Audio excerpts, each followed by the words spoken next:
سورة النجم مكية. أعوذ بالله من الشيطان الرجيم.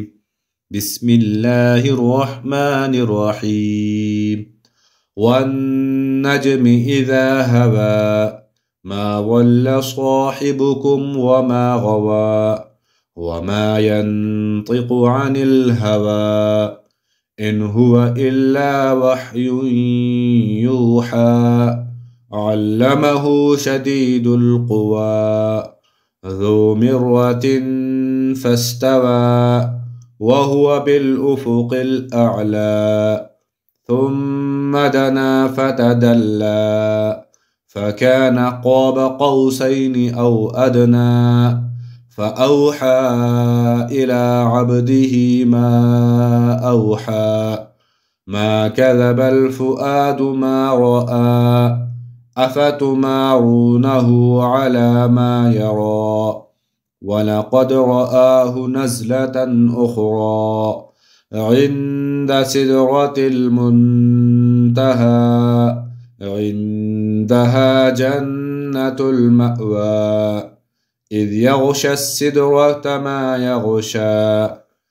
إذ يغشى السدرة ما يغشى ما زاغ البصر وما طغى لقد رأى من آيات ربه الكبرى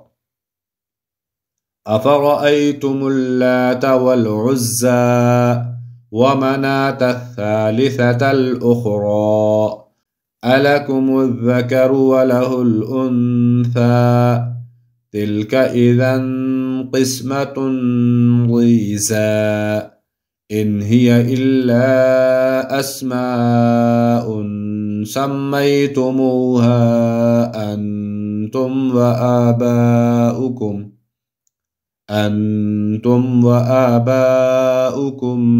ما أنزل الله بها من سلطان إن يتبعون إلا الظن وما تهوى الأنفس ولقد جاءهم من ربهم الهدى أم للإنسان ما تمنى فلله الآخرة والأولى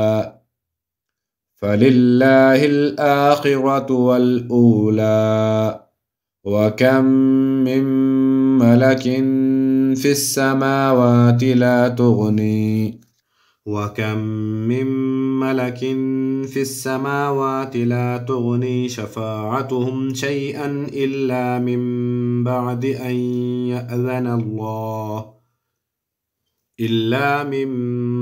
أن يأذن الله لمن يشاء ويرضى إن الذين لا يؤمنون بالآخرة ليسمون الملائكة تسمية الأنثى وما لهم به من علم إن يتبعون إلا الظن وإن الظن لا يغني من الحق شيئا فأعرض عمن تولى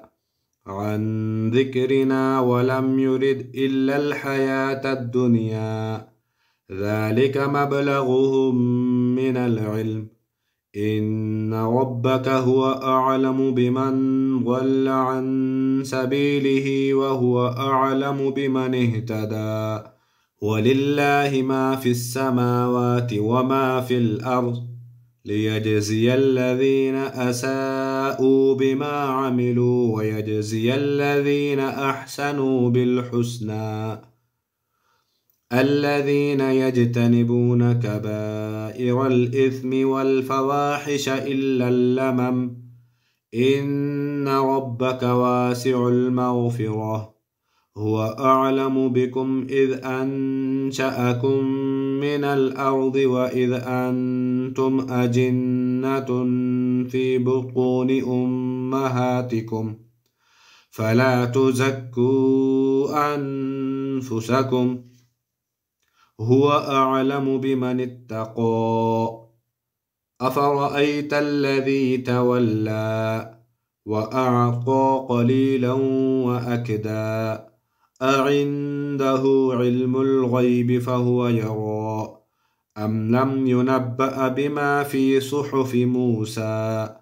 وإبراهيم الذي وفى ألا تزر وازرة وزر أخرى وأن ليس للإنسان إلا ما سعى وأن سعيه سوف يرى ثم يجزاه الجزاء الأوفى وأن إلى ربك المنتهى وأنه هو أضحك وأبكى وأنه هو أمات وأحيا وأنه خلق الزوجين الذكر والأنثى من نطفة إذا تمنى وأن عليه النشأة الأخرى وأنه هو أغنى وأقنى وأنه هو رب الشعرى وأنه أهلك عادا الأولى وثمود فما أبقى وقوم نوح من قبل إنهم كانوا هم أظلم وأطغى والمؤتفكة أهوى فغشاها ما غشى فبأي آلاء ربك تتمارى هذا نذير من النذر الأولى أزفت الآزفة ليس لها من دون الله كاشفة أفمن هذا الحديث تعجبون وتضحكون ولا تبكون وأنتم سامدون فاسجدوا لله واعبدوه صدق الله العظيم.